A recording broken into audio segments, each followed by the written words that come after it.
This is Martin Giles of the Guildford Dragon News, and today I'm joined by Peter O'Connell, the Director for Service Delivery at Guildford Borough Council, and Jeff Fowler, the Senior Project Engineer at the Council. Good afternoon, gentlemen. Thank you for joining the Guildford Dragon. Good afternoon. Now, we're going to talk about the Tumbling Bay Weir project and the repair project. Now, the weir collapsed on November the 2nd. When it collapsed, what happened? What was the effect?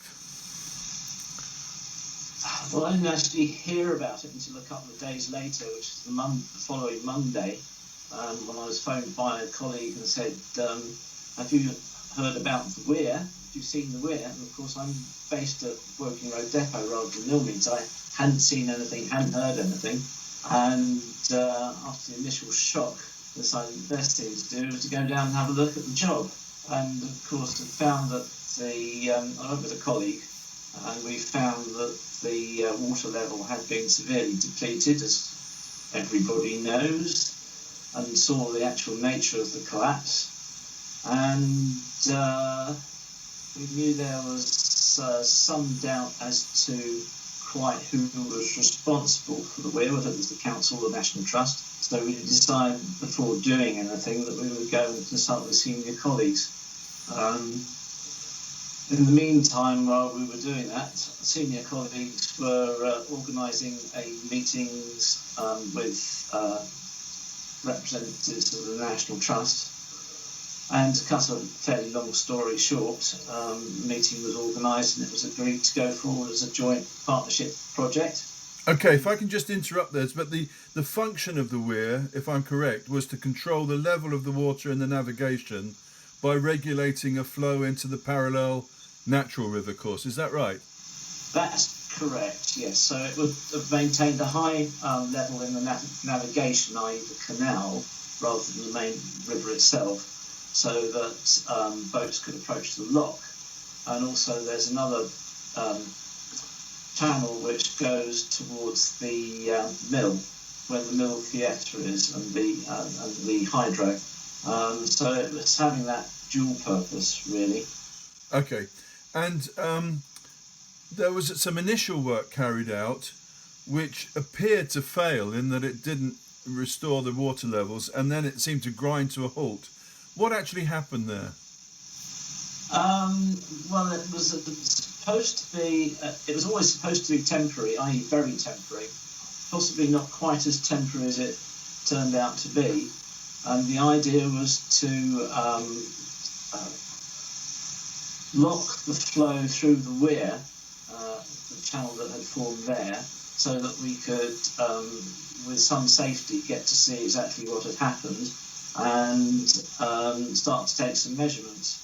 As fortune would have it, that particular weekend, that's right, we did put those bulk filled bags in on the Friday, and that weekend, prior to us being able to do anything, we had a flood, and that's what washed everything away. So we then decided that really wasn't the way forward, and consulted with, at that point we got the National Trust's own contractor that started to work with us and was making some suggestions. So we made arrangements to have I hesitate quite to use the word porter-dam because that's a trade name, because it wasn't actually porter-dam, but it was similar. It was a fabric dam upstream by the rowing club, so that we could get water level back down in the vicinity of the weir and the sluice gates, and divert the water through the upstream weir, known as the Millmead weir, sluice rather. And that did work for a time and gave us enough time to take some survey measurements to enable us to proceed with the design for the cofferdam, which we'll come to later as temporary works. Okay. But still requires a lot of engineering input to get it done. So what's the objective of the current phase of work? That is to, firstly, to bring the water level back up to its original level so that we can open up the navigation. And it's also to protect the site so that it can be worked in. Okay, so that's the current phase. And Yes. what's the follow-on phase from that? And when will that start? Well, the first plan, as you rightly said, is to get this particular part finished, and then we'll be in a position to start deciding exactly what it is we want to do. There are a number of different factors that will influence this. For example, actually this is a major factor, is the desire to put in a fish pass, for which there were plans, and those become less feasible now that the weir's failed, so we have to rethink that and incorporate a fish pass in whatever the new arrangement's going to be. So there's going to have to be a three-way discussion between ourselves, the Environment Agency and the National Trust to determine what that project plan is going to be. At the moment, we just don't know. We've got a few ideas floating around, but nothing concrete yet. Okay, and Peter, if I may come to you now then, who is paying for this work and how much is it costing? Yeah. Well, in terms of paying for it, National Trust and ourselves have agreed to co-fund the works required. We've got a significant amount of money aside, given the complexity of the design and the construction. So at the moment, we've earmarked £500,000 that's available to be spent. And is that each or in total? In total, right. And that's sort of a global figure, if you like. And is that a 50-50 split? Yes, indeed. Okay. Yeah. And that's a global figure that just allows us the freedom to get on with the design and the construction. Okay, and what can you describe the different responsibilities of the Borough Council, the National Trust, and the Environment Agency in this project? Yeah. Well, very generally, of course, the Environment Agency, overall responsibility for waterways and such like across the country. They do have responsibility for certain structures as well. Surrey County Council, of course, involved or certainly interested because they're the flood authority. National Trust, they're both landowners and responsible for things like towpaths and other assets along the river. For ourselves, Guildford, we do the sort of oversee the regulation of the flow through that particular weir, but we're also landowners in the area. And then, of course, you've got people like Thames Water Authority responsible for delivering water to Guildford and the surrounding area. So a whole raft of different agencies getting involved. No pun intended with the raft. But you're all working together now without, hopefully, too much disagreement about your different responsibilities. No, indeed. And Jeff referred to an initial meeting we had shortly after the failure of the weir, and that included all of those bodies that I just mentioned. But was it clear at the time of the failure who owned the weir and where the responsibilities lay? Yeah, no, it wasn't. The weir or something similar has been there for centuries. And you do have, obviously, you've got the land registry documentation, you've got the different responsibilities of organisations for weirs and other structures. So it is complicated, and that's the sort of thing that we're working through, just to clarify who's responsible for what. Sometimes the owner is not the person responsible for the maintenance, for example. So we're working through that at the moment. Okay, thank you, Peter. And going back to you, Jeff, have you actually diagnosed what the problem was? Was it simply old age, or were there other reasons? Yes, it was old age, and it would appear that the original weir was constructed by we kind of envisaged it would be concrete, but it wasn't. It was compacted chalk fill material and been bricked over.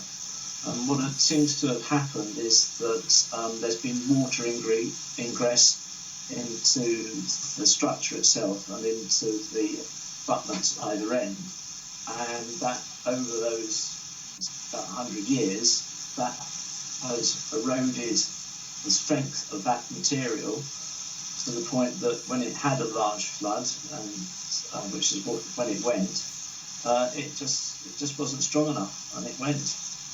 Okay. And the actual precise path, no, we don't know, but that's what we think is the case.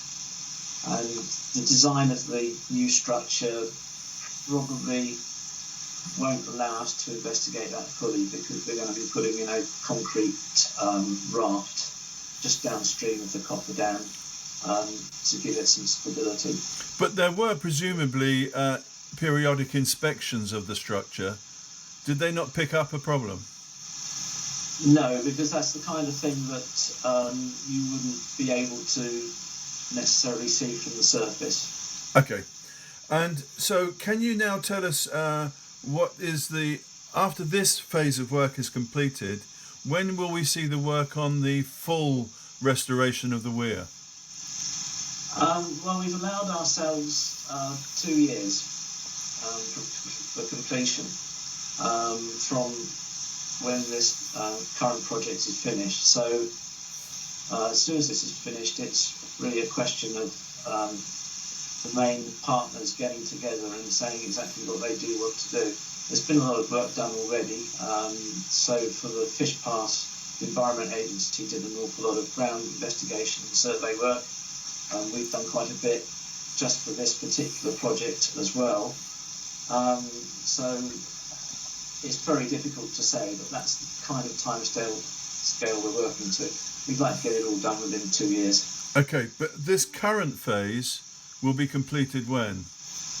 At the end of this month, or certainly early May anyway.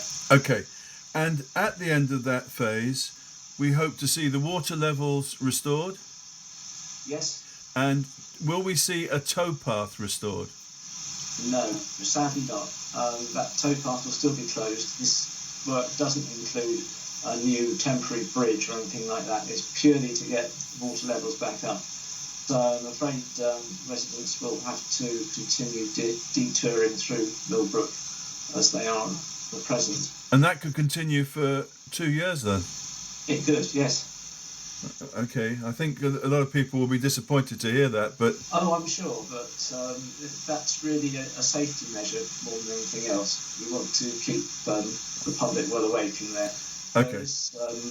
The central pier between the sluice gates and the weir itself was found to be rather unstable, so we will be stabilising that, but even so, that part of the structure is being compromised, and we'd rather keep people away. Back to you, Peter. The rowing club is obviously being affected seriously. Yes. And also, I mean, there may be others as well, but also the boathouse business in Farncombe. Yeah. I presume, sorry, going back to you, Jeff, I presume when the water levels are restored, the river will be navigable again. Is that correct? Yes. Okay. Yes, that's correct. So, given that that's at the end of this coming month, Peter, presumably their normal operations can commence again then. Indeed. But will they be entitled to any financial recompense for what's happened? And if so, who's responsible? Yes, good question. We have obviously had people contacting us saying impact on business and so on and so forth. With the National Trust, because the National Trust are the landlords for a number of businesses, the National Trust have asked that we let them deal with their tenants up and down the river, which we've done. So I can't really give any detail on the approach to that. I think there is a thing, of course, in terms of businesses, in terms of what they may be able to claim and who to claim from, will have to come through in terms of either their own insurance cover or indeed whether there's liability of any of the parties involved. The riverbanks in some places have also suffered because of the change, I guess, because the drop in water level, there's no pressure pushing out on the banks, and you would have seen that some of the shuttering has collapsed, etc. Who's responsible for those repairs?